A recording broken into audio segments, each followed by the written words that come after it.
We're the Jezebels. That's all.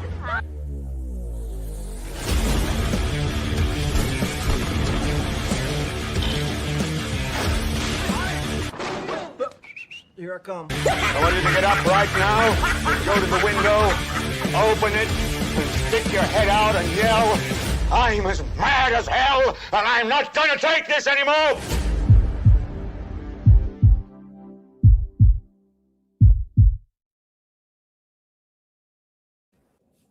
Bop, bop, bop. All right. Okay. All right. Okay. We have, all right. So, oh my God, my camera's all the way fucking over here, and everything's a goddamn fucking nightmare. Oh my goodness. Okay. I can't go back far enough. Oh Jesus. But we're here. Oh. Good morning. Okay. So, this is a weird day. So we can now show we can't get any audio because my speakers don't work. Happy 520. Let me make sure the comments are showing up on the stage because okay.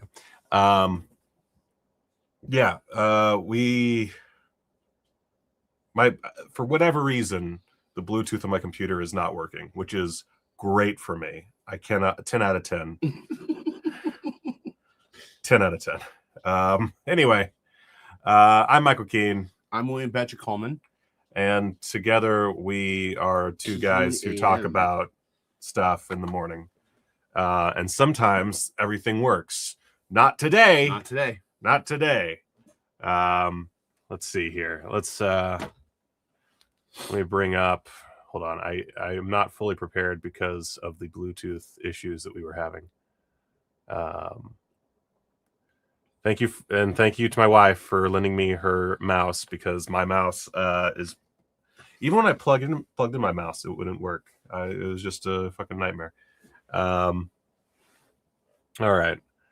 So I did not bring up your news items that you sent me because I was having my... Oh, you were having all that fun? Yeah. Let me... First off, while I'm doing this, do you watch The Boys? No, I do not. Did they have their series finale? They did have their series finale. Came out at midnight. That's really your news items? That I had two. Yeah, I do have a third. I just thought of, but I was saying that yesterday. I was like, man, I really I'm having a struggle here because, I mostly was focusing on my letterbox this week. All right. Let me bring up our Letterboxd account real quick so that I have everything lined up, and then we can get this train a rocking and rolling. Anyway, I watched the Boys series finale at midnight last night. You ever spend hours and hours of your life on something only for it to end in a very dispiriting, lame way? I think that some people would say that's about almost all their relationships with certain shows. Have you ever watched a show that you were happy with the ending for? Yeah, I mean, Boardwalk Empire, great ending. Did they have an ending? Yeah, I thought they didn't get a chance. Yeah. Okay. Boardwalk Empire has a great ending. Breaking Bad has a phenomenal ending. I've heard great things about I'm currently working my way through Better Call Saul. I'm in season 3. I'm finally making that happen. Mad Men has a great ending. I just finished Succession. Did you think that was Succession has a great ending? Yeah. You didn't like Succession's ending? It was fine. Usually, in my experience, the second to last episode is always the best. Like, it's always the best. I don't know why. If you go through all your shows, like Ozymandias was amazing for Breaking Bad, or the second and third to the last episode, they always ended good, and then the last episode is always the epilogue of the show. And I think that my experience was kind of like that with Succession. Remember the wedding episode? No, that's not the second to the. No, that's like middle of the season. Yeah. But to me, that's like the end of the show almost. That episode is fantastic. But everything after that is what happens to his business. You know, it's an epilogue. The boys, I'm not going to spoil The Boys because it just came out, but it's one of those. And The Good Place. The Good Place has a fucking amazing ending.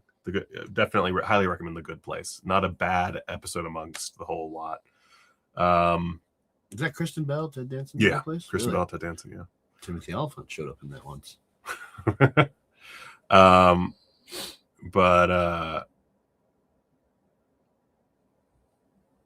Let's see. The Boys does that thing where it kind of finishes up its main plot halfway through, and then the rest of the episode is an epilogue. Yeah. And it's bad.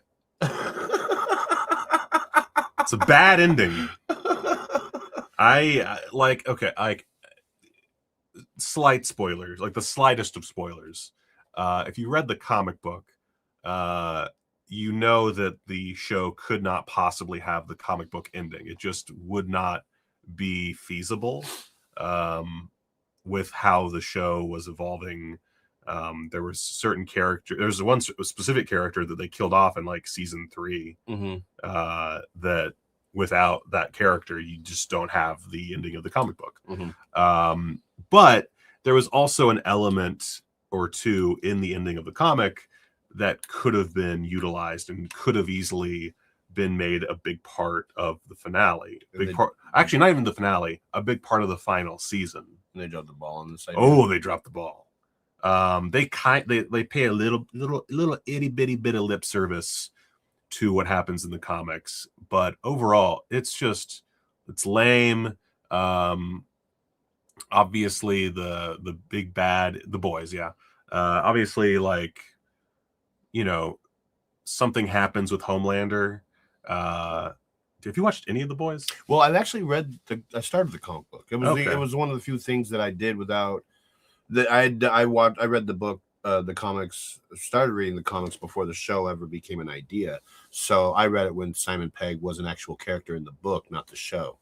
Do you know that? Yeah. So I knew about that back then, but I know the characters. I know who Homelander is and all that. Never got to finish the books though.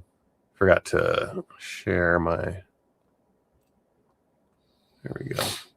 All right. This whole setup has me annoyed. I'm just gonna squeeze us out of the frame there. Floop, floop, floop, floop, floop, floop, floop. All right, that's about right. Back to The Boys though for a second. It's I have to write a video about it for Screen Rant today, and I'm just like, I just want the whole video to be like, meh, and then some characters do some stuff and meh, and then the thing happens with the guy and meh. The comment section is gonna blow up. Yeah. Everything was very meh. And I find that frustrating as someone who has to spend so much fucking time on talking about The Boys. You know what? David Rosen is tuning in. The great David Rosen. The great David Rosen. Every time I watch a TV show, I feel like I wasted my time unless it's by the McBride Hill DGG team. And yeah, actually, no, that's a great Vice Principals. Great ending. Eastbound and Down. Eastbound and Down. I didn't do Righteous Gemstones. Righteous Gemstones. I hear it's not quite up to like Vice Principals as far as how like well it works, but still a really strong ending. But yeah, I think there's been plenty of shows with great to good enough endings. The Boys shit the bed in such a phenomenal fashion that I honestly don't know what happened, because like it definitely went downhill a little bit after season 3. Is this a unanimous opinion too? I think I mean, obviously, like, you know, jury's still out. People still need to watch the finale because it just came out today, effectively. Oh, today. Okay. Yeah. I thought you were just came out at midnight last night. Gotcha. But I would say that overall the opinion seems to be negative. So your opinion is fresh on this. We're in the next 24 hours of everybody coming out and saying what they think. Yeah. Stranger Things is a prime example of Stranger Things was like, what a bummer. I just wanted to watch those kids die. I get frustrated. This is a personal opinion of mine. I get kind of frustrated when there's a show where characters die and they don't take the opportunity to do so to a great extent, like Stranger Things. It's not that I wanted them to die. I wanted stakes. There was no stakes. Everybody's coming back. It's like Fast and Furious.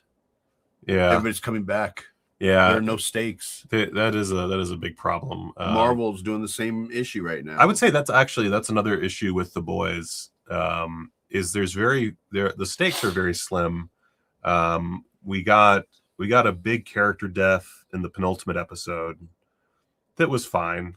But like for example, there's an episode about halfway through the season where Mother's Milk gets shot and it's never brought up again. And Mother's Milk is a complete, like in the comic, Mother's Milk is a character with powers and shit. Mm-hmm. In the show, Mother's Milk is just a human being. Oh, I didn't know that. I know who Mother's Milk is, but I didn't know. And gets shot, doesn't have a problem. Later on, goes toe-to-toe with the superpowered Soup. Does not get hurt. I think he gets like beat up a little bit, but like should have gotten his head crushed within seconds kind of thing. Mm-hmm. And then he wins out in this fight against some D-list Soup. And stuff like that. Like that's the kind of thing that happened a lot throughout the season. And it's kind of how the season ends too. There's also one thing that drives me nuts about later seasons of shows is when the budget has obviously been slashed. Mm-hmm. The budget was obviously slashed because like those first 3 seasons of The Boys, a lot of extras in that show. And there's like none in the final season. There's like every so often you'll get an extra.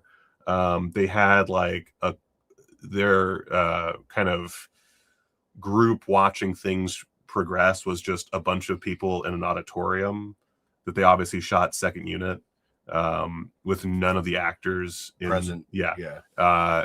Like it screams low budget, and like the big final battle is all within a room when it's the big battle. It's the potential end of the world battle. Mm-hmm. And it's one room.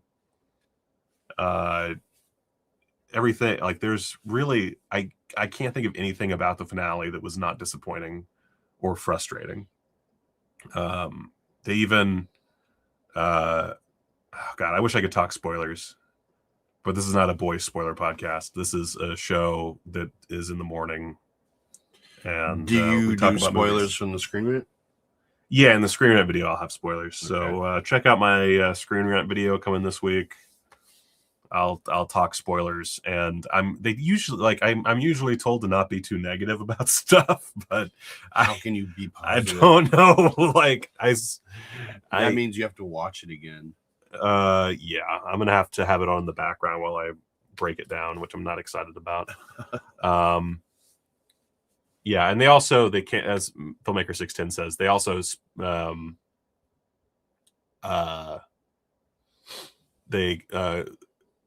they canceled Gen V, which was, according to Eric Kripke, was supposed to have a season 3. And you can tell it was supposed to have a season 3 because they built up the Gen V kids to be like a major part of the Boys universe. Mm-hmm. And I can see how that would be okay. Like their use in the Boys would be okay given a season 3 of Gen V.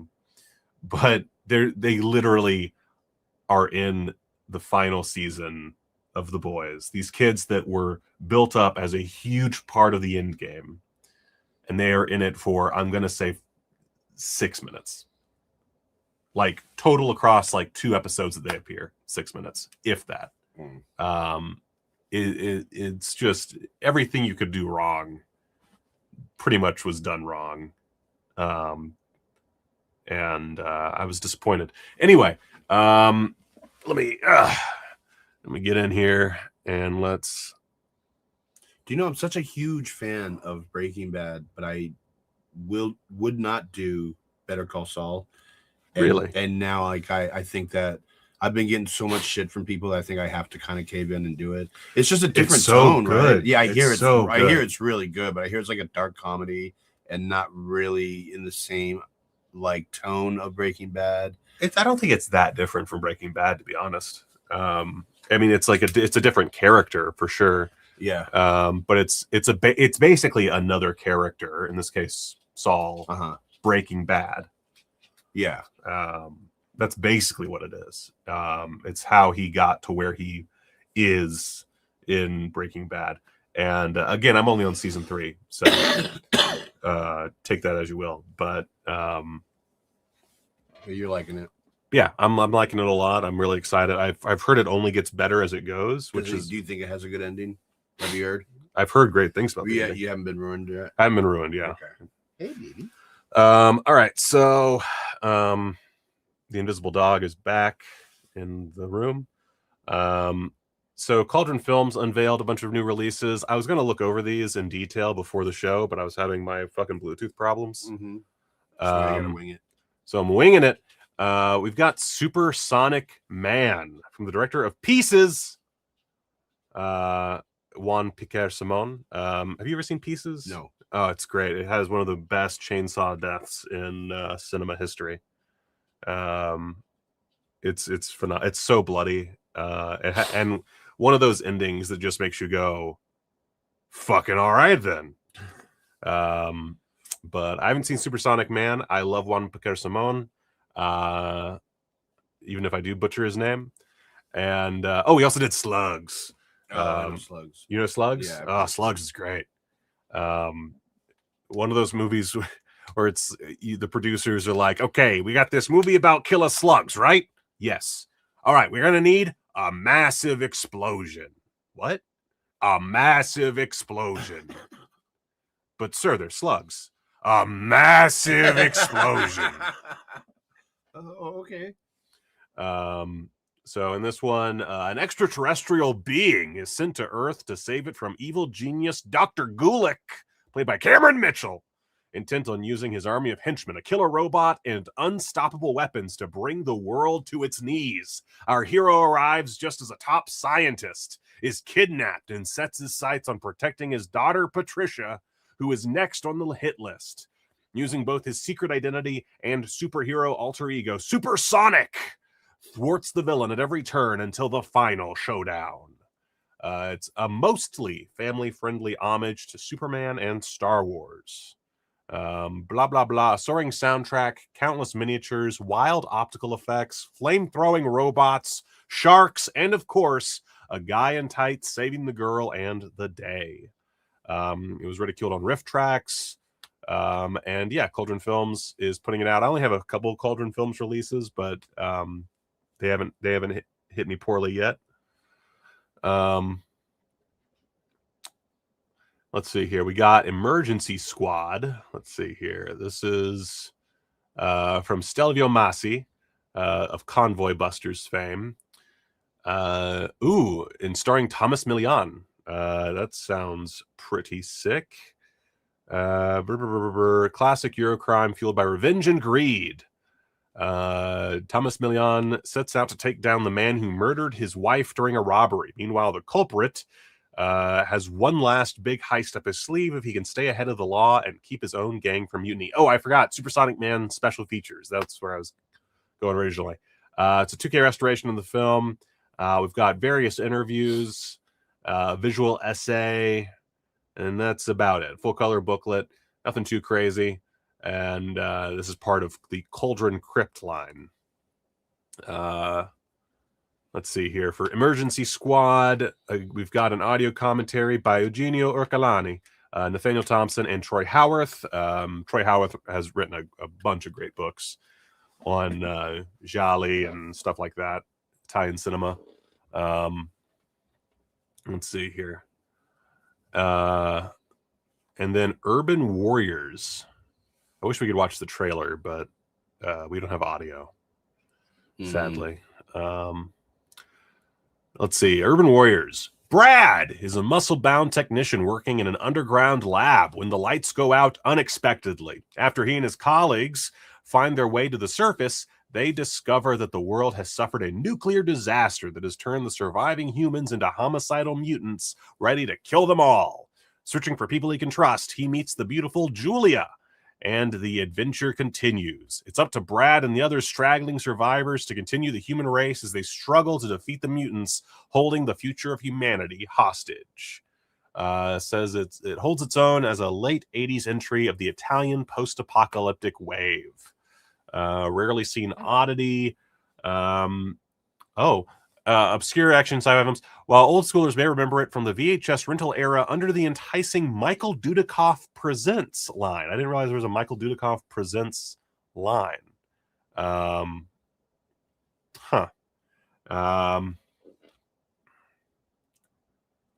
Let's see if let me. Here's the link to the Supersonic Man trailer that I wish I could show everyone. Supersonic Man. Oh wait, I skipped over the special features. Not a whole lot of special features on Urban Warriors. There's a few interviews and a booklet. That's it. That's part of that's the first in their Cauldron Crypt line. Oh, okay. It came from Canon. All right, that makes sense. Michael Dudikoff was a proper Canon alum. And yeah, that's it for the Cauldron Films lineup. And I don't really care about this next one, but there wasn't a lot of Blu-ray news. Like there's Blu-ray news, but as far as like interesting Blu-ray news, like there's an Amelie set. You like Amelie? Yeah. Oh, okay. Hold on. There's I have an interesting story about Amelie. Let's see here. That's right down here somewhere. Oh yeah, Sweet Movie is getting a 4K Blu-ray from Transgressive Visions. That's fine. New York is getting a 4K. No one asked for that, but cool. Oh right, and Criterion announced some stuff. I could do that. There we go. There it is.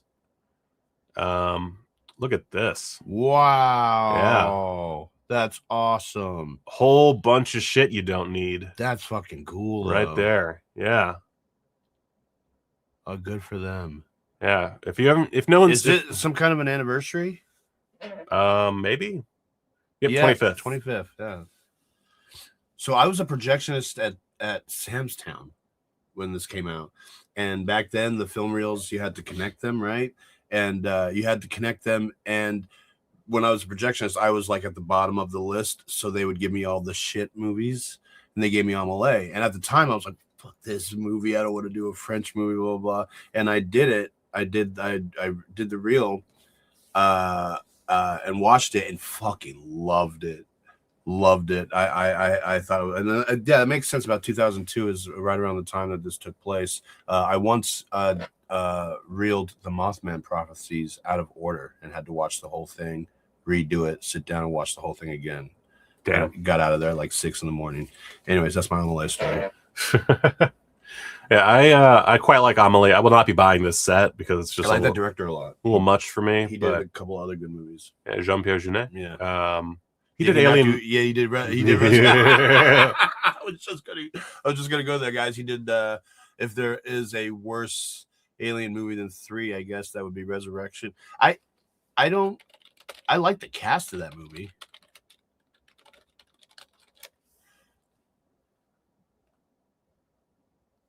So we got, all right, real quick. Tomorrow, it's Olivia Newton-John before Grease. Oh, nice. That's the only thing about it that struck me as particularly interesting. Yeah, tomorrow, Deaf Crocodile's putting out tomorrow, starring Olivia Newton-John, Benny Thomas, Vic Cooper, Carl Chambers, and Roy Dotrice. And yeah, it has a deluxe edition with special hard slip case, 60-page illustrated booklet, transcript of a Q&A with Val Guest. Suck on them titties. And it looks fine. Again, I'll just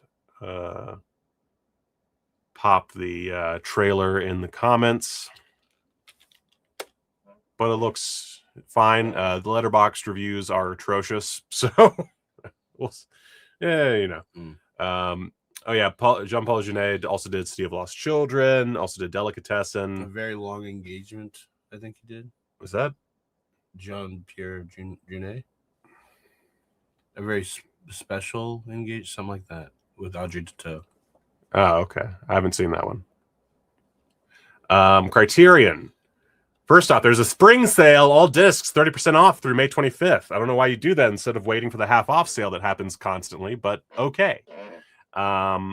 So I won't go through this whole thing in graphic detail.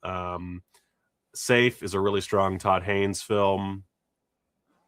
Nagisa Oshima's Cruel Story of Youth I haven't seen, but I'm certainly intrigued by. Little Odessa. I like James Gray. Haven't watched Little Odessa. And basically same thing for Harlan County, USA. I've heard amazing things about it, but I've never seen it. So I don't have much to say. Yeah. Paul Newman and HUD is also coming. That's July release. We haven't talked about like any Criterion releases the last couple weeks. High Art. I don't know. I don't get too excited about Criterion anymore. Probably because this is shitty on my part. Mm-hmm. But part of me is just like, well, it'll just be on the Criterion channel. I can just watch it on the Criterion channel. I don't need to spend $30. I can just watch it on the Criterion channel eventually. Or it's stuff I've already seen and own. Like I already own The Elephant Man from oh god, I can't think of the label. Studio Canal put out a really nice Elephant Man set. The Crying Game. Have you seen The Crying Game? Yeah. Crying Game's pretty solid. Got Neil Jordan just rocking and rolling up in there. I've heard great things about Magellan. That's also available in the Criterion collection. Now I'm going into June. They got 2 John Waters movies coming. Hairspray and Desperate Living. Love Desperate Living. Hairspray's fine as far as John Waters movies go. I'm gonna be a little controversial, and admittedly, I haven't watched Hairspray in probably 15 years. I think the musical's better. Yeah, I honestly think the musical's a smidge better. Not a popular opinion, I don't think, but I don't know. I just Hairspray to me doesn't work as well as most John Waters movies. I think it's because it's kind of more family friendly, mm-hmm. and I kind of want John Waters to just be gross and fucked up. Yeah. So I'm more of a Desperate Living. Polyester is great.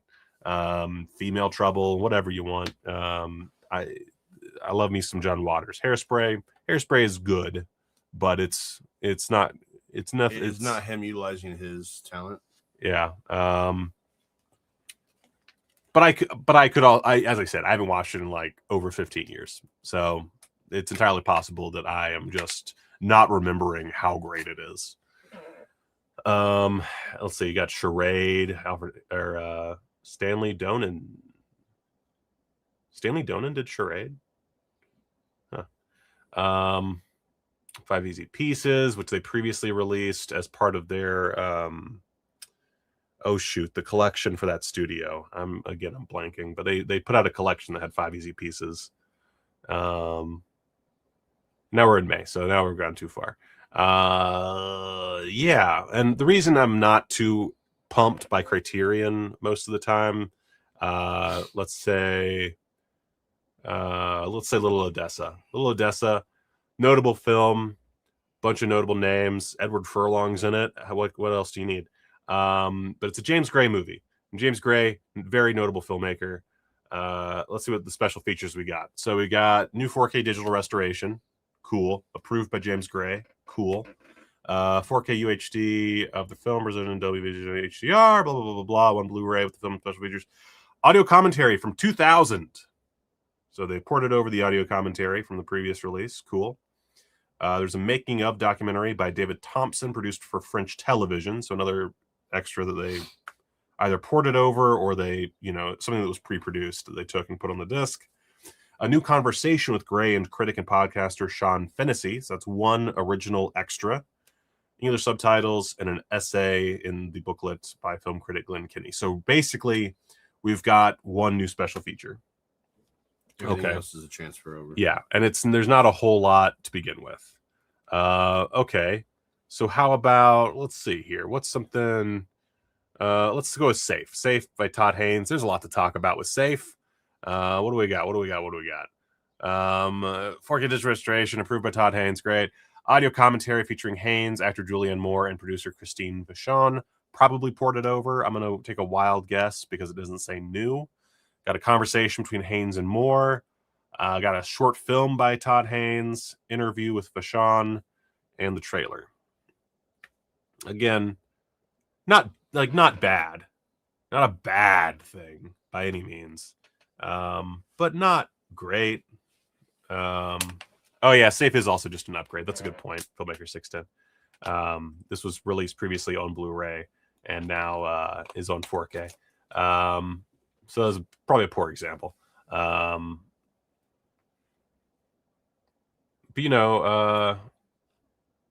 let's go with The Crying Game. Crying Game is a great little film, 4K, audio commentary, new interviews with Jordan and actor Stephen Ray. And then making a documentary for 2005, alternate ending featuring audio commentary featuring Neil Jordan. But I don't know if that means it's all Neil Jordan or it doesn't really tell me anything other than there is a commentary. Again, just they're not packed. A lot of these Blu-ray companies, they'll put in like a video essay or something, and kind of pack that. It won't always be like the best, most high-end extras, but they'll put something together. Or like Vinegar Syndrome usually finds a way to do like a making of doc, like a new making of, and that's not here. Now, on the other side of that, we are dealing with much bigger movies, and often not older, but just much more notable films with much more notable cast and crew. But it would still be nice, like, oh, here's a visual essay by some fucking critic. Here's a guy that wrote a book on Neil Jordan movies, and he's talking about that. And, just find some motherfuckers to talk about the movie, to offer fresh insight. That's kind of what the boutique labels often will do. And Criterion doesn't really do that because Criterion, I feel like they know they're gonna sell the fucking disc no matter what. And that, they still do great work. Don't get me wrong. Could be better. Anyway, so moving on. This teaser, let's see here. Oh, right. This kind of goes into my Letterboxd. So I'll just keep this brief. Hope is I can just play this in the background. I'll make sure the audio isn't playing for our audience either. And we can just have this playing in the background. Might have to censor this, but we'll see. This is from the director of The Wailing. Have you seen The Wailing? I don't think so, but I feel like I recognize that title. The Wailing came out back in 2016, and I put off watching it forever. Look at that. Isn't that great? What the fuck? This is a Korean film from that director, the director of The Wailing. And it's a monster movie. And it's currently the reviews that are coming out are mixed. Apparently the CGI is very rough. And you'll see that a bit in this trailer. Oh, yeah. But it also, like, it looks really cool. It looks really cool. Everything else, though. The other problem that I'm hearing, again, from these early reactions is it's very long. And that seems to be the case with this director just in general, is he makes movies that are far too long. The Wailing is a great example. It's 2.5 hours. It's a 90-minute concept. It's Michael Fassbender's in this. Oh yeah, Michael Fassbender's in here somewhere. So Hope is coming. Did it say? I just realized 2026. Fall of 2026. So that's coming. You can see where my YouTube algorithm is throwing me. But small aside, just because I just saw this, drives me nuts that the other companies get episodes of TV before they come out. Because they get to put out ending explain videos like within an hour of the fucking episode premiering. Yeah. I don't fucking get that. Drives me nuts. Anyway, so Hope looks really strong. And Filmmaker 610 says, I had met a lot of people who were divided on The Wailing back in 2016. That's a good point. There is a heavy division. I gave it a 3.5. It's good. It's definitely good. But definitely like way too long. Has a memorable performance by, I can't remember his name, but the guy who in Kill Bill Volume 1 gets his head lopped off by Oren. Oh, yeah. He's in there. But yeah, Hope coming later this year. I'm intrigued. It looks fun. Next trailer. Oh, so this is something I just wanted to talk about because I've talked about AI in past videos. And this is a great opportunity for me to actually be negative about AI. So this is... You weren't exactly positive about it. I wasn't exactly positive, but I was more positive than most people. Okay. So this is Higgsfield, for those that don't know, is an AI... I don't remember what the term is. There's a term for this type of thing, but basically it's you pay to use various types of AI generators together. And they have like there's been a recent thing where a lot of these programs have started using node-based workflows. And Higgsfield, at least recently, I think, I don't pay enough attention to know like when this stuff happened, so I'm always a little behind. But they started using node-based workflows recently, and essentially you can use like, I don't know, Nano Banana and then Kling and like make them work together. Anyway, Higgsfield decided that they were going to put together a film. It says original series. This is where like if you want me to take you seriously, guys, you got to make up your fucking mind. But they call it a film, and they're shopping it at Con right now, or roughly right now. Is Con over? Is Con still happening? No. CinemaCon? No, Con. Like the Con Film Festival. I think it's still going. Okay. I think it's still going, yeah. So they were or are debuting this for market at Con, and technically not anyone, but like basically anyone can market something at the Con Film Festival. It's not that exclusive. Exclusivity comes with the actual competition itself. This isn't in competition or anything like that, but it's being marketed. And I think it's interesting only because it it's over this Saturday. So this is their attempt at doing the first AI feature film. Technically, they were beaten by another YouTuber who created his own feature that I don't think I have. Yeah, I don't have in my list of things for today. And I don't remember. It's Yarrow Flasher, I want to say is his name. I could be mistaken. But he put out a feature-length AI movie 2 days ago, and I skimmed through it. Not great. There's a lot of problems with AI-generated films beyond the basic philosophical arguments. Like, you can only have between 5 and 15 seconds for a clip. And so it's very like I think 15 seconds is the max.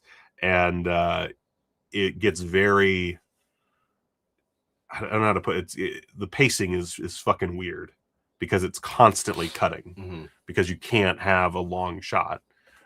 Anyway, this is a trailer for, I don't know why I'm being so coy about it. We're not going to listen. We're just going to watch. So this is an attempt, and there's elements to it that are impressive. Like the character models seem pretty consistent, which is impressive. That's something that has been a problem. And my understanding is that you can use specifically like these node-based workflows to keep things consistent. But it looks like it still has that AI look. It looks like a video game. And what really I think drives me nuts about, and again, this is ignoring all philosophical and stuff like that arguments, but like as a final product devoid of all those things, it just looks like a video game. And those who are using AI to make films, they're making these like they're I don't know if they're trying hard to do the impossible or if they just can't come up with anything that doesn't look batshit weird. It's hard to say. But it just looks kind of silly. Yeah, it does. And like, again, I'm impressed with like where we've gotten with AI video. Like, I think it's pretty crazy that you can just plop in a prompt, no matter how much work might go into that prompt, and no matter how many tokens might go into it, how much money might go into it. The fact that an AI can come up with this with just some prompts is pretty wild. And it shows that there is something there, but I don't think that this kind of storytelling is where that is, because this just looks fucking stupid. And it doesn't, I think they also generated the script with AI, which that's a terrible idea. Yeah. That's just, also that's the height of laziness for me, is generating a script with AI. Because that's like, it doesn't cost you any money to, like, these effects would cost you money. The CGI necessary to have these dumbass ideas brought to life, that's going to cost you a lot of money. The filming is going to cost you a lot of money. The writing technically doesn't have to cost you anything. So just write the fucking script yourself. So that drives, that's a little wild. Let's see. Filmmaker 610 says there's also a report I read of some AI movie at Con that's going to get a Blu-ray release by Club 8 on a Vinegar Syndrome partner label. Yeah, I and also I agree with Mad Mike. AI would be the perfect tool to do previs and help keep actual filming costs down. I think that's very true. And yeah, I don't know. I think that there's a reason you have these companies trying to put out feature films. They need to make money. They need to prove their product. And this is a perfect sort of headline thing to do. Although I haven't really seen, like, I haven't seen much in my feed of news outlets picking up the fact that there's whole ass AI feature films now, which is a big deal, like, for the technology. That is pretty insane that someone did that. It was bound to happen eventually, but it's pretty wild. And yeah, it does look like garbage though. Like, I appreciate the evolution. I don't know that we're at a point where it works as a finished product. Too bad we couldn't hear that AI dialogue. Oh, that's the other thing is, like, when, because I talked about Bitcoin killing Satoshi, the Doug Liman AI movie. Oh.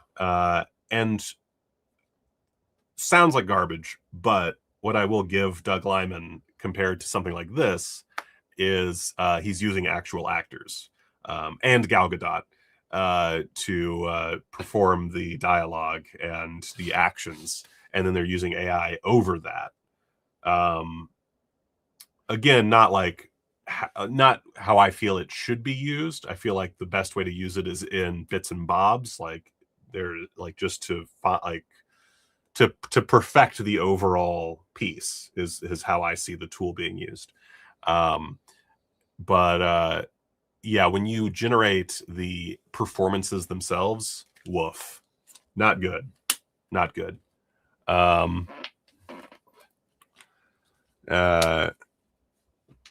So yeah, that's the latest AI news in filmmaking. I'm going to count that as our filmmaking news because I don't really have anything good filmmaking wise. Oh, okay. You don't have anything updated? Yeah, there's not really. There's new equipment, but nothing. Yeah, well, okay. I see what you mean. Nothing that's like bowling me over. There was like a really bright light that came out that's like $7,000, and I was like, cool, not going to buy that. Awesome. Or like Cook put out some cheap anamorphics, but cheap for Cook is again like $7,000, I think, per lens, which is a good price for a Cook lens, but not good for someone with my bank account. And I'm looking at film on this show and on this channel. I'm looking at filmmaking more from like a minimalist standpoint, from a cheap, low budget standpoint. And I just don't have any good news in that regard. So AI is what we got, and it is certainly a thing. But that's, interesting. In our image, I wish I could do the audio for this one. So this is in our image. I'll post the link in the comments. I forgot to post the link for the AI thing, but whatever, it's gone. So this is one that came completely out of nowhere. Someone posted about it on Reddit. And it looks pretty good. The attributions to various film critics are suspect, but like the visuals don't lie. It looks like an interesting little bizarro film. It's better with the audio, but it looks like a little bizarro cult film. Not cult as in like a cult film, but like a movie about a cult.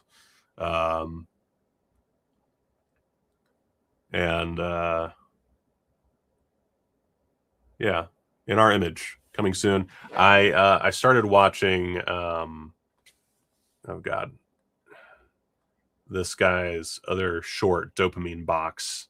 He has Carson Knudsen is his name, and he has a few shorts on YouTube. I started watching one, and then I had my Bluetooth issue, and I stopped watching and started freaking out. But I definitely recommend going and checking out this guy Carson Knudsen. I'm going to give him a subscribe right now because he earned it just by potentially making a really fun indie horror picture. And that's what I like to see. That's honestly what I would like to talk about more on here. I wonder, we should try to see if we can get an interview set up with Carson Knudsen. That seems like an easy enough get. Yeah. Yeah. That'd be fun. At some point, we'll start talking to people on here once we get the setup more streamlined and my Bluetooth starts working properly. I'm not sure what I'm going to do about that. So let's see here. Burp. So Humpty Dumpty X is this is a weird one. This came out of the Tribeca Film Festival. It looks not good. I'm going to start by saying that the trailer does not inspire confidence. Have you heard of this movie? No. Okay. So Tony Kaye. Do you know who Tony Kaye is? American History X. Okay. So Tony Kaye, when he directed American History X, Infamously had a dispute. Infamously had a dispute. He recorded the entire process. Is this related to American History X? Yes. So Tony Kaye recorded back when he made American History X, he recorded the entire process on tape. He has all kinds of phone calls and just generally documented his shit. And now there is a documentary about the making of American History X. So is it from Tony Kaye's perspective? Oh, wow. It's a detailed experience that he actually documented. Yeah. Oh, wow. That's interesting. Yeah. Again, the trailer doesn't really, it's not great. It's literally just him talking to a producer or whatever. That's literally, if you go to the trailer, like it's all this. Wait, who is it?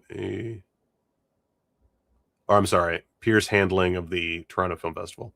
And then everything fell apart. And then he has footage with Marlon Brando. What? Where he's yucking it up with Marlon Brando.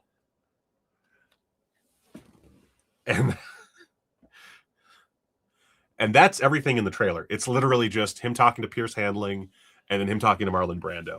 Entire trailer. No footage of Edward Norton sneaking into the editing room, nothing like that. Just these two things. So we don't know exactly how much footage he actually had. Yeah. And we don't know how well it all cuts together. We don't know if the movie's any good. But it has an interview with Marlon Brando. Subject matter is pretty cool. Yeah. Let's see here. Ooh, a little movie news from Mad Mike. Chad Stahelski has stated that the upcoming Highlander film will use the Queen soundtrack. What? Oh, nice. Well, the old school Highlander? Yeah. The whole soundtrack. I mean, I'm sure they won't use like beat for beat. They're not going to redo it. Yeah, it seems like they're. I'm willing to bet like Princes of the Universe will be a major part of it. Interesting. That's cool. That's pretty cool. Yeah. Let's see if we can find the news item there.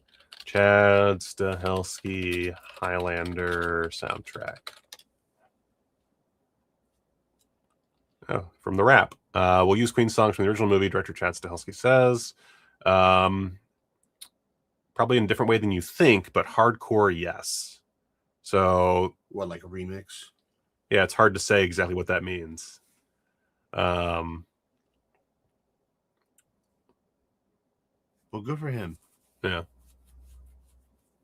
Cool. I'm very excited for Chad Stahelski's Highlander reboot. Yeah, I like that cast. So I'm down. Let's see here. And then Stephen Newton says, has anyone noticed that a lot of the smaller horror movies are pulling in big money this year? I think we'll talk about that during our Letterboxd. We're definitely going to get there. And then finally, a movie that I'm pretty excited about. Are you kidding me? Stop That Train. Bro, so I saw this trailer and I was like, what the fuck is going on here? But then we had left the movie and we ran into the poster. I don't know if you've seen this poster, but I'm just so amazed at how cool this poster looks by comparison to the movie. Like, they put so much more interest and effort into the poster than the movie. But I don't know. There's a lot of interesting people in here. I think it looks great. I don't have a single problem with the trailer. I don't have an opinion really on it. I was just like, it's super bizarre. It is very bizarre. I did not watch RuPaul's Drag Race, so I don't get a lot of like who's all in. I mean, I know who RuPaul is, obviously, but I don't really know who some of these people are. But it looks like Camp Airplane, and I'm all about that. I love a good spoof movie. I can't, this could turn out like garbage. It's entirely plausible, but I'm really into it. From the director of the Hairspray musical, of course, and featuring RuPaul. Oh, this trailer also has like a massive spoiler near the end, so we'll ditch this. So Stop That Train has a great poster. Yeah.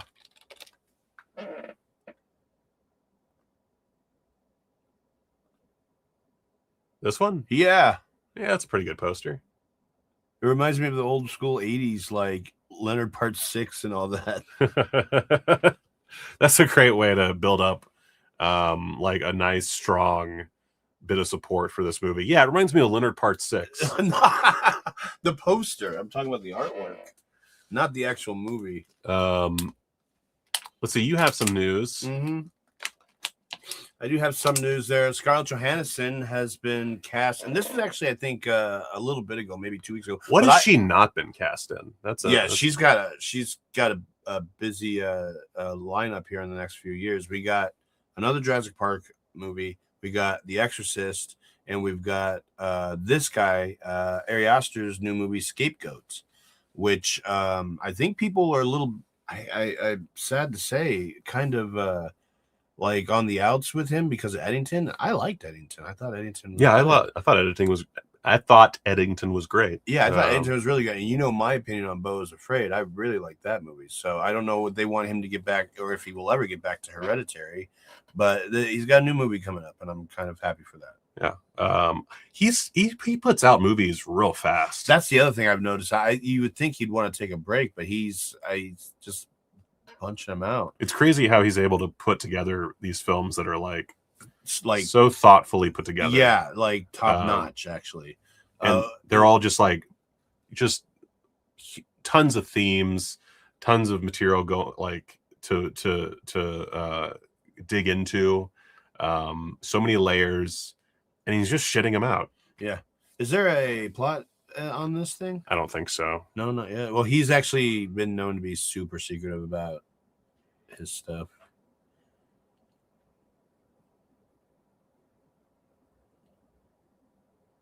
Do you think Scarlett Johansson will be in the Jurassic World sequel? Yeah. Is it not confirmed? But I'm pretty sure. I don't know that she's confirmed yet. Let's see here. I just with how and Batman 2. She got cast in Batman 2. Oh yeah, forgot about that.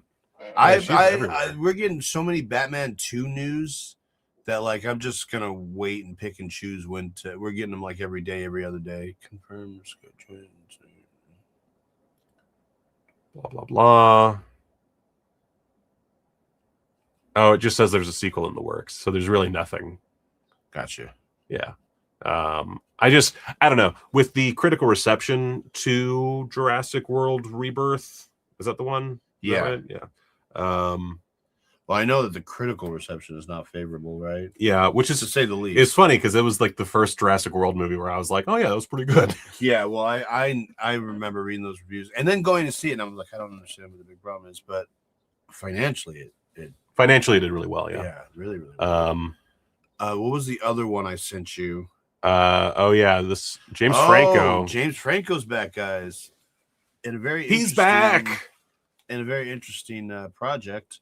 And you all know we got 2 Sylvester Stallone movies in the works. One of them is a biography on how he made Rocky, and the other one is the John Rambo prequel, which is in active development, filming, I believe, as we speak. So Sylvester Stallone related movies. Yeah, sorry. Let's not get crazy here. Yeah, these guys look really like him, though. It's interesting. But yeah, there's the Rambo prequel has cast James Franco in a small role.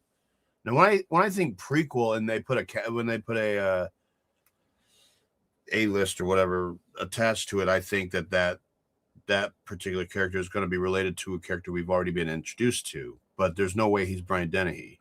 He's probably Troutman. That's what I'm thinking. Is he Richard Crenna? Yeah, that seems like the most likely. I mean, if he is a character from okay, okay, could be Troutman, could be actually no, he's too old. I was gonna say he could be Rambo's friend that dies, but because he's going to see his friend, and then it turns out his friend is dead or whatever. But is it his friend from the war? Yeah. So if I remember correctly, they could be different ages. Yeah, but James Franco, I mean, look at him. He's too old. He's too old for seeing Nam. Mm-hmm. He that would have to be a younger actor. So I could see. I mean, I don't know why they would cast James Franco as Troutman. I guess that's really the question is why would they cast James Franco at all? Yeah, I don't necessarily have an opinion one way or another about it, but I just found that very interesting, and I think it was announced at Con. Yeah, I don't know. As an actor, I think James Franco's fine. He's definitely like Pineapple Express is fantastic.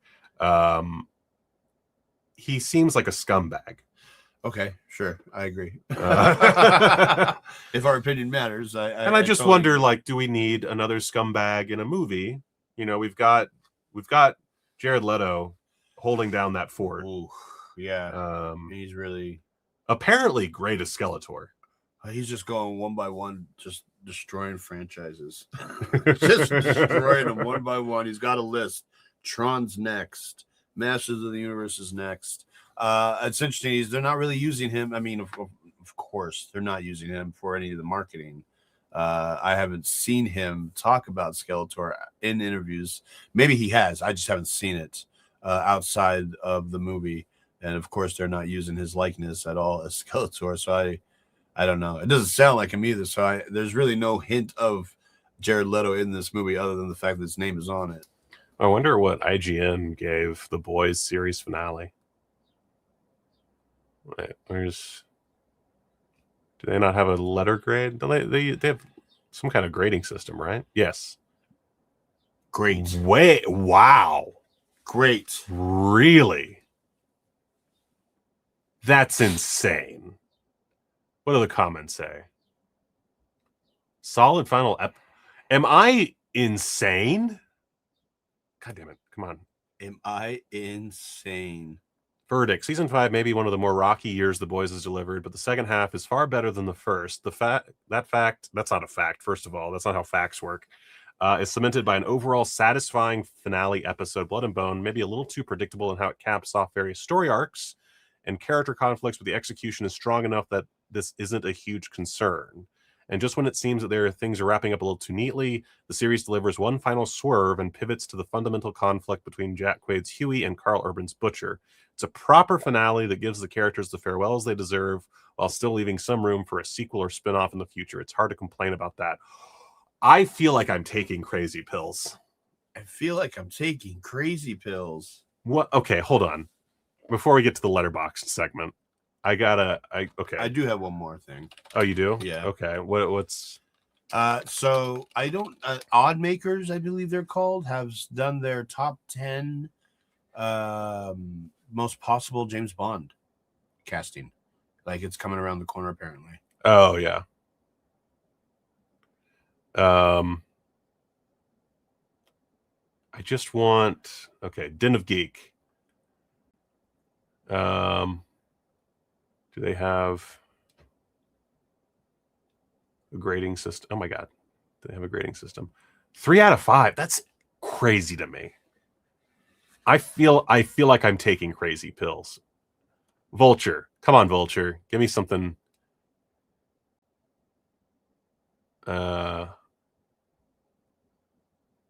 Okay, why shy away from the finish line? That's doesn't have a grading score, so I don't want to go too deep into it. I feel like, oh yeah, that's a good point. I could go to IMDb.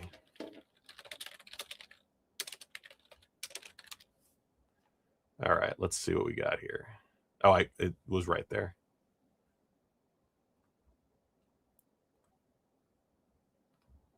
Episode 8 does not have a score yet. Episode 7 was a 6.4. That's pretty accurate, I think. Okay, our television. This is gonna have spoilers in it. Never mind. Anyway, I feel like I'm taking them crazy pills. That's all I got to say. Is that's an 8 out of 10 is insane. Insane. Wait a minute. One last. All right. Does Screen Rant have?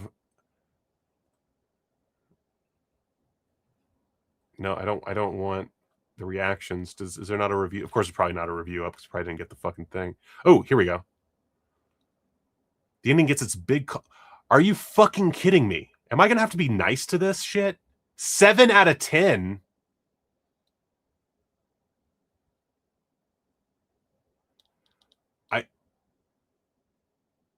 Feels like the right ending. I'm gonna blow my brains out.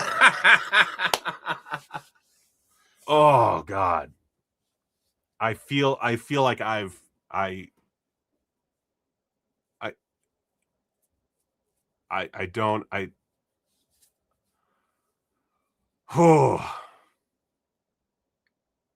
okay. I'm good. I'm good. To rethink I'm your fine. approach to Screen I'm Rant. fine. I'm gonna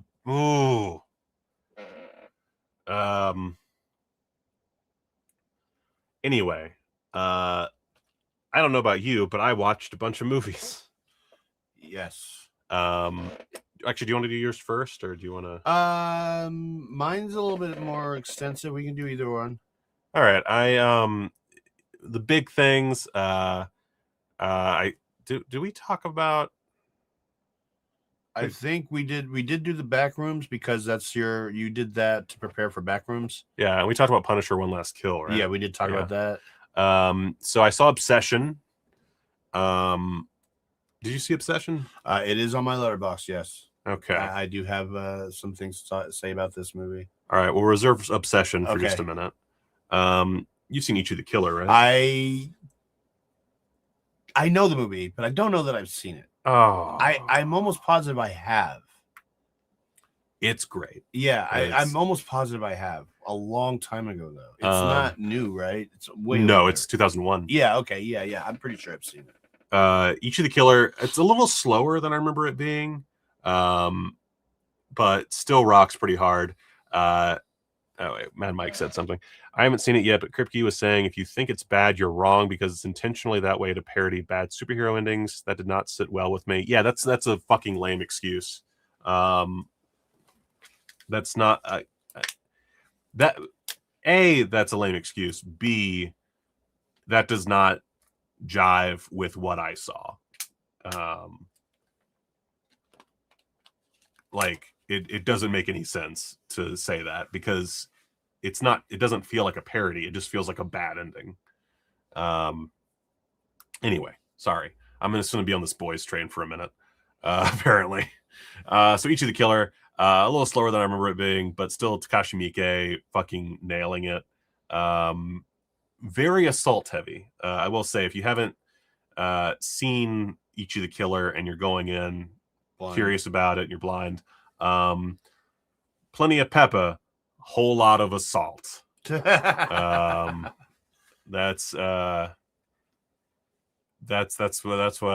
my warning for anyone going in. It is heavy on the assault, but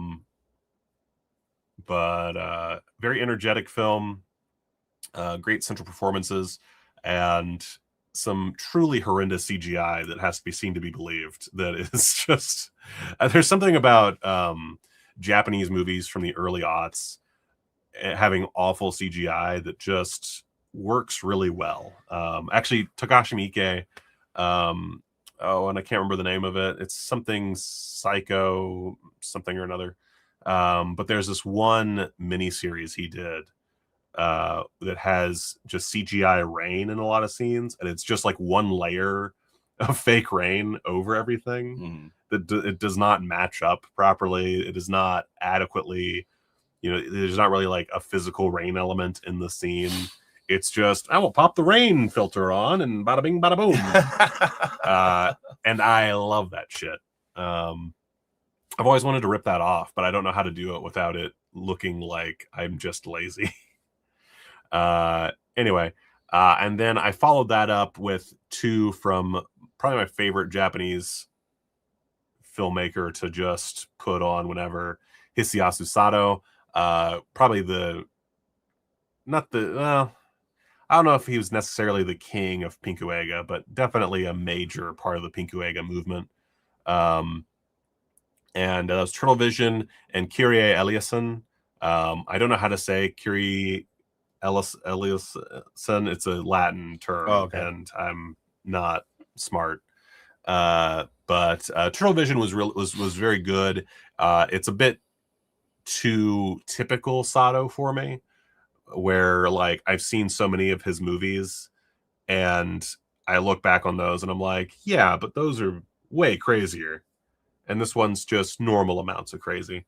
Kyria Ellison did not understand half of what was going on, but it's a trip and a half. So I give it 4 stars. I need to rewatch it because it's absolutely bonkers. Both of these are in, I want to say volume 2 of the films of Hisayasu Sato. I don't remember which volume, but if you go to Vinegar Syndrome,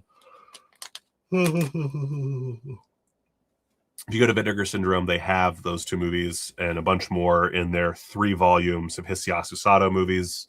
Definitely check those out. It was wild seeing a Sato movie with a proper film scan. That was bananas, because these movies prior to this, I've only ever seen any of his films in shitty VHS quality.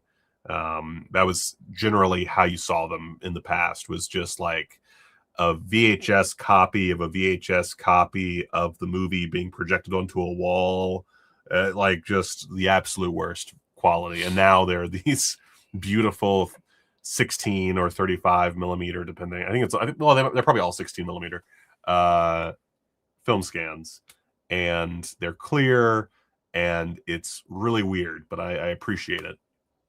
And then finally, I watched The Wailing, which you mentioned a little earlier. Which I mentioned earlier, and The Wailing is basically about a small town in Korea. I don't know what part of Korea. South Korea. That's all I got. And they are so this Japanese guy comes along, moves into the town, into the woods nearby anyway, and suddenly there's like this illness that starts spreading and horrible crimes. And there's this kind of loser police officer who's sort of on the case and has to save his daughter from succumbing to the same disease, and yada yada yada. Bunch of supernatural shit happens. It does not lead to a conclusion that I would call wholly satisfactory, but it's a nice creepy story nonetheless. I would say go in without too high of expectations. I definitely went in with high expectations because I heard amazing things about it, and I came out thinking, yeah, it was pretty good.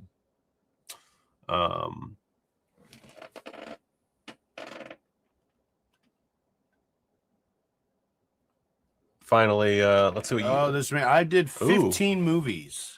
15 movies. So just so you guys know, when I do letterbox reviews, when I do a movie, it's always a movie I've never seen yet. Always. So no matter how old the movie is, believe it or not, I have not seen it, and I always wanted to. So you don't. I not this year. I haven't. All the movies I reviewed have been movies I've never seen. So you don't log when you rewatch something? No. Why? Well, first of all, I haven't done a lot of rewatching. Second of all, I want to take the opportunity to expand on movies that I have never seen before. So those that. So have you watched? I'm confused. Have you rewatched anything this year? Not that much, unless I'm going to sleep to it. I guess what I'm trying to ask is, do you never use the rewatch function on Letterboxd? No. Huh. Never done it yet. Okay. And I will, but this year I'm focusing on movies I've never seen. Do we want to go backwards? You want to go this way? Here, how far back we going? Well, 15 movies. Now, there's a cheat. Okay. Okay. Now, I started with the Players Club. Not a good movie. Was not a fan. Haven't seen it. Definitely not selling me on it. Directed. Well, listen to this cast is interesting. Well, first of all, it's directed by Ice Cube. It's one of his first movies he directed. So that's a selling point, which there is none. It also stars Ice Cube, Charlie Murphy, Terrence Howard, Bernie Mac, John Amos, Faison Love, and somebody else kind of big. But anyways, great cast. Not a good movie. So in preparation for Obsession, I did a lot of Curry Barker short films. The next 5 are all his short films: The Chair, Warnings, Enigma, Fly Me to the Earth, which is not a Curry Barker movie, but he's in it with his friend there. And I did see another short film called Other Side of the Box, which is neither one of those. But anyways, The Chair, Warnings, and Enigma, very interesting movies. The Chair and Enigma especially are standouts for me. Fly Me to the Earth was a weird little comedy, which Curry Barker dabbles. That's where he kind of came from. He does sketch comedy. Does sketch comedy with his friend there. But it wasn't what I wanted to be. This one has a lot of celebrities in there. There's Pedro from Napoleon Dynamite, Efren Ramirez, I guess his name is, right? And then Patrick Warburton is in there randomly. But Other Side of the Box, really, really interesting short film. I'll send you the link to that. I think you'd like it. It's really cool. A dark film in preparation for Obsession. Here we go with our Obsession conversation. The little movie that could cost almost $1 million, right? It costs like $750. Yeah, which is like it looks more expensive than that, I think, but it's neither here nor there. I guess it helps when they sit really in one spot for a majority of the movie. It's in his apartment, kind of. Great movie. I really, and it's actually kind of grown on me a little bit. Very interesting reflection of a movie. It's shot really well. She's fucking great. Oh yeah. Oh god, what's her name? India Navarrete. No. Indy Navarrete. Indy Navarrete. Yeah. This movie doesn't work without her. First of all, it doesn't work without her. It's all her. Second of all, yeah, it's shot fucking great. This guy is going places. Curry Barker. Oh, he's definitely going places. Yeah, he's like now. He just got. I want to. He's got Texas Chainsaw Massacre. That's his. That's not even his follow up. No, well, yeah, he has a follow up already shot. Do you know what that's about? No. That's really interesting. So it's called Anything But Ghosts, and it's him. I believe not him. It's his friend there, and Aaron Paul, and they're 2 Ghostbusters who are con artists scamming people until they actually run into a real ghost that is way bigger than they're prepared for or can handle. I've seen that done a few times. Yeah, but from his point of view, I don't know, a few times. I like that concept. Frighteners comes to mind, and I love Frighteners comes to mind. The Last Exorcism is similar. Were they con men in that? Or The Last Exorcist? Last Exorcism, whatever. Yeah, he's basically a con man. Really cool concept. Obsession. Really good movie. What did it end up making? 16 mil? Something like that? Something like that. It made its budget back. The distributor paid like 15 mil for it, so obviously they have to make it. But I mean, they've made it back. It's made it back, yeah. Good for them. I like seeing shit like this. Original concept. It's a lot more thought put into it than money, and it just paid off for him. I'm super happy for him, and it's a good movie. It's a good fucking movie. It's really good. And really smart. Very few digital effects. Yeah. Really just one gore scene.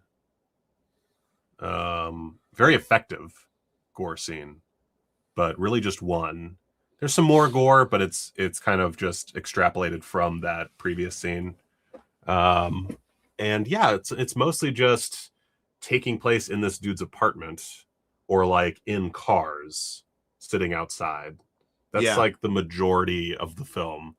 And then when they leave those spots, it's like his friend's place, and we only see like one room of that house.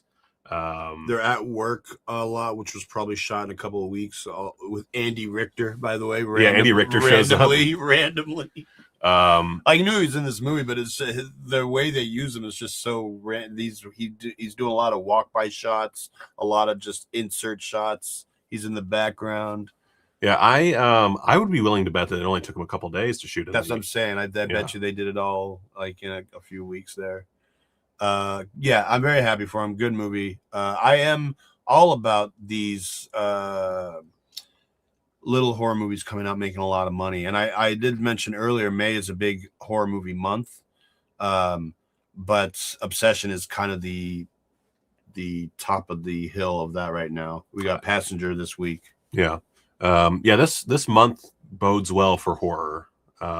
This is probably this is the best May I can think of in a long time for horror movies. Yeah, there's really nothing else. It's just been dominating. And I thought Hokum was good. Obsession's really good. So that's a little movie that could right now, guys. If you haven't seen it, please go see it. Yeah, if you haven't seen Obsession, go see Obsession. It's worthwhile, certainly. The next on my list is I took a cue off of you. And I watched On Deadly Ground. 2 stars, and I put it on there. I was like, there's moments in this movie that are pretty hopeful for me, specifically the cast. And I said Michael Caine's great. John C. McGinley's great in this. Mike Starr pops up out of nowhere.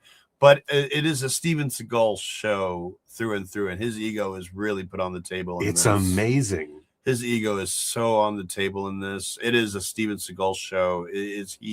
Everything he loves is in this movie.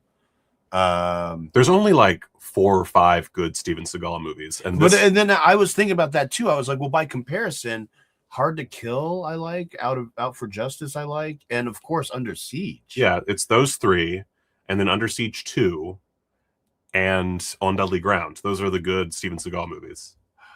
Maybe there's On Deadly Ground it's pure id. I want to see The Glimmer Man, but I have a feeling it's not good. Not great. I followed up on Deadly Ground with The Fabulous Baker Boys. Haven't seen it. Great. Everybody in this movie is really good. The beats are really good.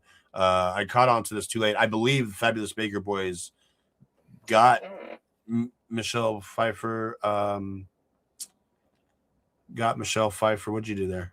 Added to my watch list. To your list. Got Michelle Pfeiffer. Batman Returns. I don't know if how many times. I think Fabulous Baker Boys is 89, so not really. She had to have done stuff between that and Catwoman, but she's great. Well, Jeff Bridges is great. Wait, you said Michelle Pfeiffer? Yeah, she was in Scarface. No, but in between. What got her Batman Returns? I thought it might. I see. I thought it might have been this because she was so good in this. And the best Bo Bridges has ever been. Not that that's saying anything, but everybody else is really good. They're at the height of their careers in this. They're all really good movie. Dressed to Kill, so strong, bro. That was an experience. I loved that movie, and there's a twist in there that's not really a twist. Like you should kind of see it coming, and I didn't. But because I was so into the filmmaking and what De Palma puts on screen, I didn't see it coming. Very controversial twist for its time. I don't even know if it was for its time controversial. It's controversial now. Yeah, okay. I could see it being controversial. Really good movie.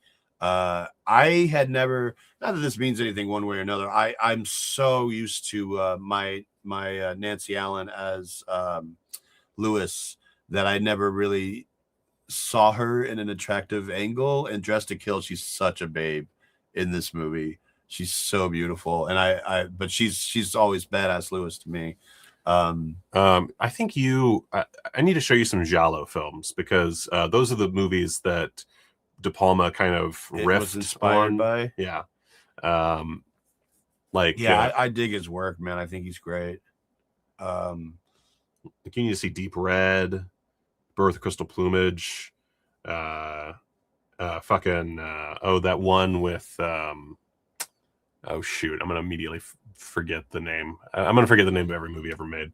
But there's a bunch I have, especially in my Arrow collection. There's a ton of great Giallo films. I'll watch them. Okay, I follow this up with Striking Distance. I'd always wanted to see it. Really interesting cast, not an effective movie.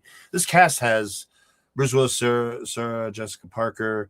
It has Tom Atkins. It's got Tom Sizemore. It's got Dennis Farina. It's got just a shitload of people. Brian James comes in and steals the whole fucking thing. And I find this a very similar concept to what I guess water or boat police are, as to what Cliffhanger was doing the same summer with mountain climbing. You would have to see it to understand what I'm saying. There's a personal backstory that ties into the rest of the story. Starts off with that's Shallow Grave. Again, these are movies that I should have seen by now, and I haven't. Shallow Grave, very good. Everybody in this movie is really good. Danny Boyle and I, we go back and forth. Shallow Grave is another one where I haven't watched it in over a decade, but I remember loving it. I could not tell you much about the plot. Yeah, it has a very effective ending, though. That has a really good setup and a good ending there. And then I did As God Is. Okay, this one I'm very curious about because I'm been pumped. This one broke my heart, and I am the odd man out on this. I am. I've looked at everybody. David, good old David Rosen gave it 4 stars. So, and I love me revenge movies. Like, I love them. This is one of my least favorite ones, I think.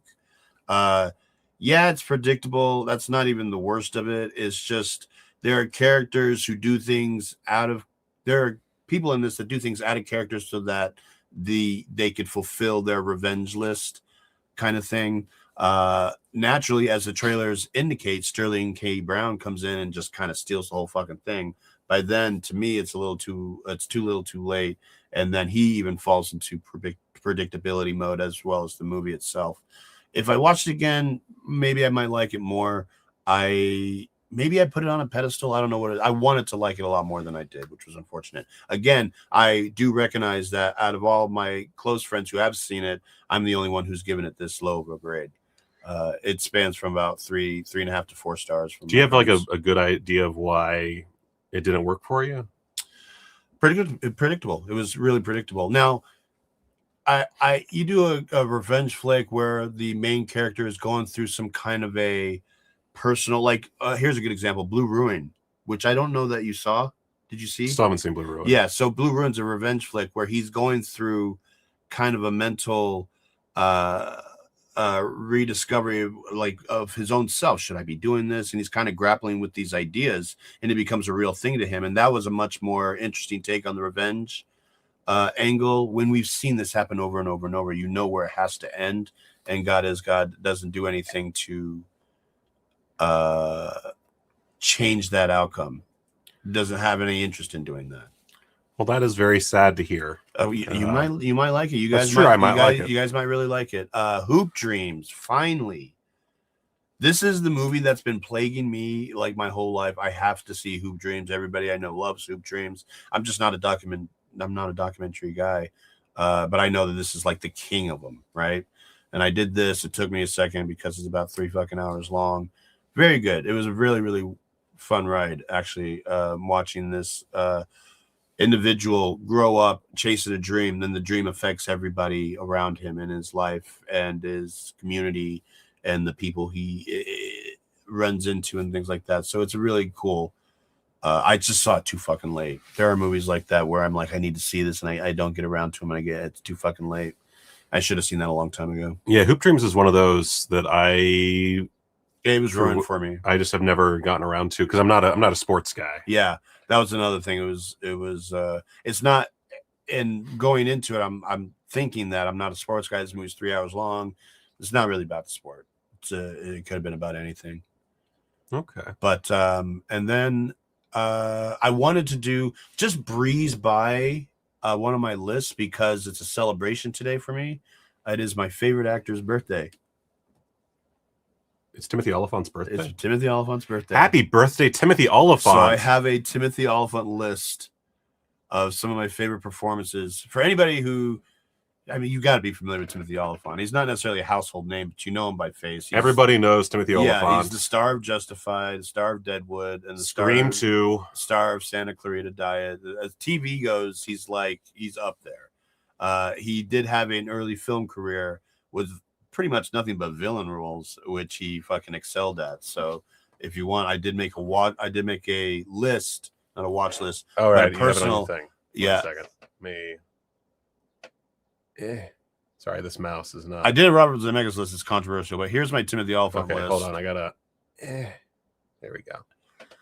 For anybody who's interested, check out, of course, Scream 2 is one of my favorite. These are my favorite performances he's ever had. Girl Next Door, fantastic in that movie.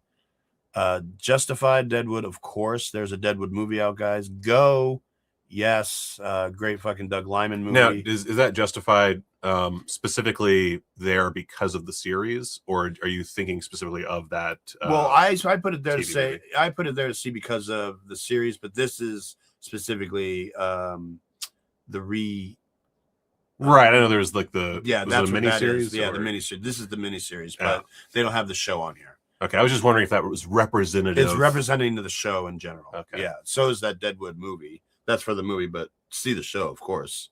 Safety of Objects is a little known movie that he did, an independent film back in the day that I would strongly recommend. I'll add that to my watch list. The Crazies, of course. I used to love that fucking movie. A Perfect Getaway, great fucking film. With Steve Zahn and Mila Jovovich. Yeah, I liked Perfect Getaway. A Man Apart, not a good movie. He's great in it though.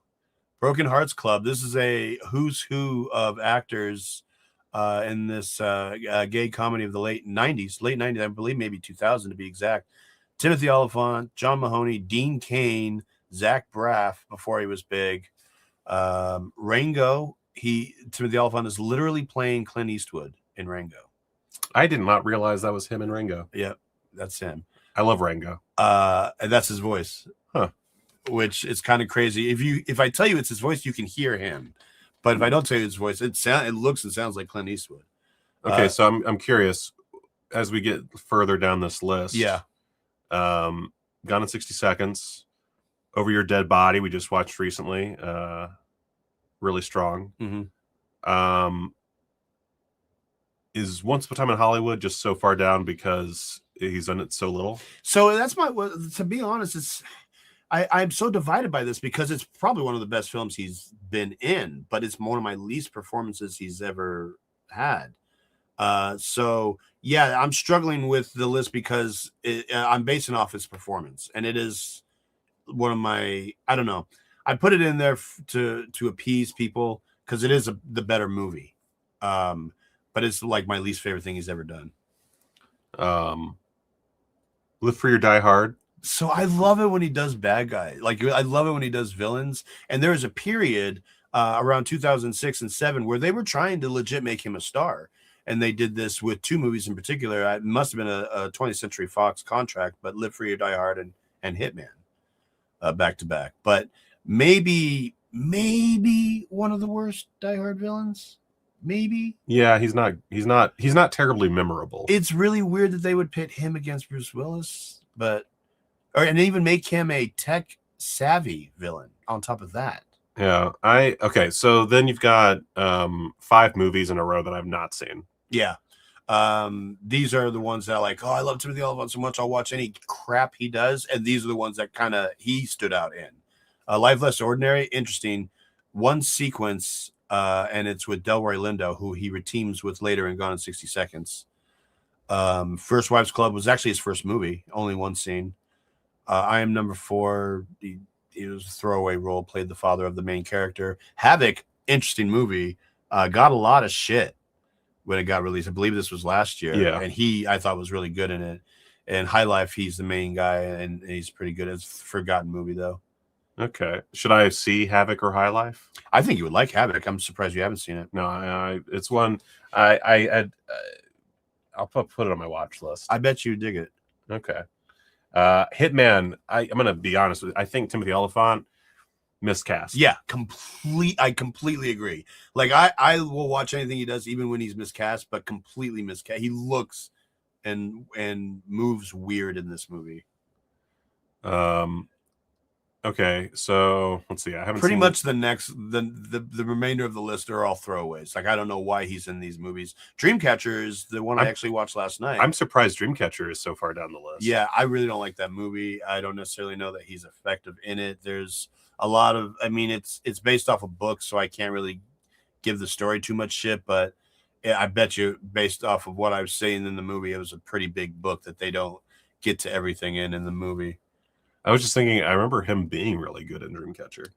He's okay in it. Jason Lee's also in there. Damian Lewis is one of the main guys. Yeah, Damian Lewis, I guess, steals the show. In that regard. But everything else there, Rockstar, he kind of he's in Catch and Release, which is one of, I believe, 2 movies he did with Kevin Smith. Him and Kevin Smith have this like rivalry.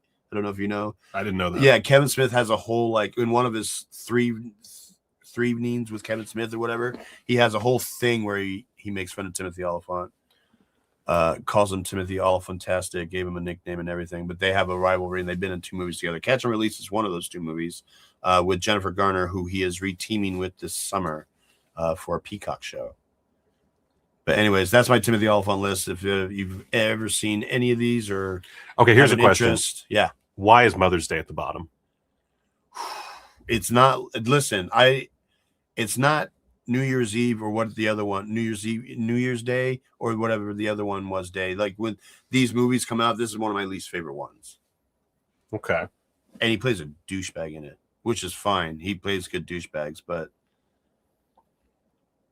I think there's some stuff here and there I don't have on here that maybe at some point I will. Like Steven Soderbergh came out with an HBO show he did called Full Circle just recently, and he's great in that. And it's not updated, but I just wanted to celebrate his birthday today. Oh, cool. Well, happy birthday, Timothy Olyphant. Fan of the show, I'm sure. Yeah, big fan of the show. I'm sure he is. There's going to be a thing that pops up on our fucking screen in like 2 seconds, and I'm just waiting on it to. It's all right. Oh, there it is. All right. So that's all she wrote, I think. Yep. I'm sorry, I don't do the lists. I'm not a I love list guy. I love the list as much as you. Yeah, are. because it sparks conversation. But sometimes you get kind of ballsy and you do your personal picks on there, and it opens the door for a whole other set of issues. I need to watch more movies. I don't have the time you do. You fucking. That's not a good thing. Trust me. I'm not proud of that. But the short films really got me a way to cheat there. I got like 5 short films. I don't normally do short films. By the way, I see a lot of Ari Aster in this guy's work, Kerry Barker. And he's even said in interviews that Hereditary is a big influence on him, but you can kind of see it, especially in these short films. By the way, Ari Aster has a set of short films that are fantastic as well. If you guys ever have time to check those out. Anywho, yeah, that's what I got this week. All right, that's all I got. I did real fast. I did mention the Odd Makers have the list for the top 10 James Bond picks. These are coming around the corner. For anybody who's curious who number 1 is that actor, if I'm saying his name right, Callum Turner. Mm-hmm. Yeah, he's at like 30%. Whoever's number 2 is at 17%. So I guarantee that's probably your. I don't know what they're basing this on, but they've been keeping a close eye on this. I would like to see a nobody as Bond. Me too. Damien Idris' name was brought up from F1, and I thought that was kind of interesting. I've always wanted Aaron Taylor Johnson to get it. Henry Cavill is on that list, but that's wishful thinking. There's no way. And then you got, I think, both guys from that movie Challengers. Yes. Both the guys from that, the dude from Baby Girl, like they're all on that list. But Jacob Elordi was number 2, and I'm like, that guy's way too tall. Yeah, way too tall. He's like 8 feet tall. Yeah, but Callum Turner, that they're saying that's, and I've been hearing other people say that too. Anyways, that's my week. All right. Well, we'll talk more about movies next time. Hopefully, we'll have more interesting Blu-ray and filmmaking news. And as far as movie theaters, you got The Mandalorian this weekend and Passenger. I'm excited for Passenger. We have a new Star Wars movie. Nobody's excited about it. Which, you know, it's interesting because it's a new Star Wars movie directed by Jon Favreau. Forget the fact that it's associated with the show. But, yeah, and it's getting lukewarm reviews. But yeah, I would say it's getting better reviews than I expected it to. But you know what else is getting better reviews than I expected it to? The Boys series finale. Fucking garbage. Okay, I'm gonna go write my goddamn mean video about this show. Go watch a movie. Go watch a movie.